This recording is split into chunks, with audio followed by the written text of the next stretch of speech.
Hello everybody, MightyNifty here, and today we're going to be making cheese pizza. Who doesn't love a good slice of pizza? This classic dish is perfect for a party or just a night in with the family. Today I'm making a 3-cheese pizza, but once you know the basics, you can top it with just about anything you like. Plus, later this week I'll be coming out with another video all about making pizza at home, but for now, let's get it going. First up is the pizza dough. In a large bowl, you want to mix your flour and salt together until the salt is dispersed evenly. Then you want to take some water that's between 90 and 100 degrees Fahrenheit and add that to your dry active yeast. Give it about 15 minutes or until it starts to foam up.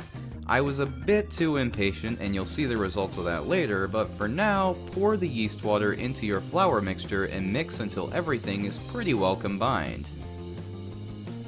Then you want to dump it out onto a floured work surface and knead for 5 to 10 minutes. All that means is to take the dough and pull it away, then fold it back onto itself over and over again until you have a nice springy dough ball. And of course, if things get sticky, you can always grab some more flour to keep everything running smoothly. Once you're done, let it rest in your flour bowl for about 10 to 15 minutes, then cut the dough into 4, shape each piece into a rounded disc, and let it proof in a warm, dark place for 2 hours. When done, your dough balls should have risen to about double their original size, but because I didn't wait for my water to foam and had to take the dough balls out early because my company arrived, they didn't rise much at all. Still, they'll work, but when you make this for yourself, don't make my mistake. Either way, while the dough was proofing, I went ahead and made the tomato sauce to put on top. So, in a large stock pot with olive oil on medium heat, add in 2 anchovies. I know what you're thinking, but this is the traditional way to make pizza sauce, and they add a really nice flavor, just trust me. Next, add in 3 to 5 cloves of chopped garlic. Cook all of this for about a minute, and then add in a large tin of crushed tomatoes. Season with a bit of salt, some pepper, oregano, fresh parsley, and some dried chili flakes. Mix it all in, add the sugar for sweetness, bring it to a simmer, and let it cook for 0 to 45 minutes. Seriously, this is one of the few cases where cooking something is completely optional. Leave it uncooked if you want a fresh, acidic taste, but cook it more for a smooth, mild bite.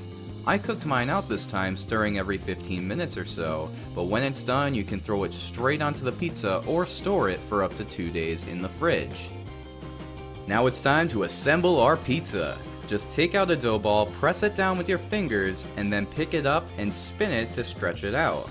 If the dough has a hole, you can just take some of the crust and use it for repairs, but if your pizza gets too thin, you can always reform the ball and start over. It's really forgiving in this way. Once the crust is ready, on a semolina dusted cookie sheet, add on your sauce. Don't use too much or the dough will become soggy and not cook.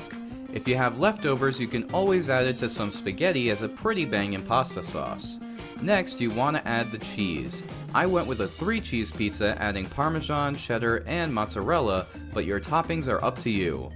With your pizza assembled, put it into a 450-degree oven for about 8 minutes and then under the broiler for another minute or 2 to get a nice brown top to the cheese. Okay, to be perfectly honest, my first pizza didn't come out that great because I wanted to try and make it look similar to frozen pizza, but you'll hear more about that in Thursday's video. When cooked properly, it should come out looking like this. A delicious, sexy, American-style pizza begging to be eaten. I hope you all enjoyed this recipe. The ingredient list is in the description box down below. Be sure to leave a comment to let me know what recipes you want to see next. Subscribe for more nifty recipes, like and share this video to spread the love, and as always, have a mighty nifty day today.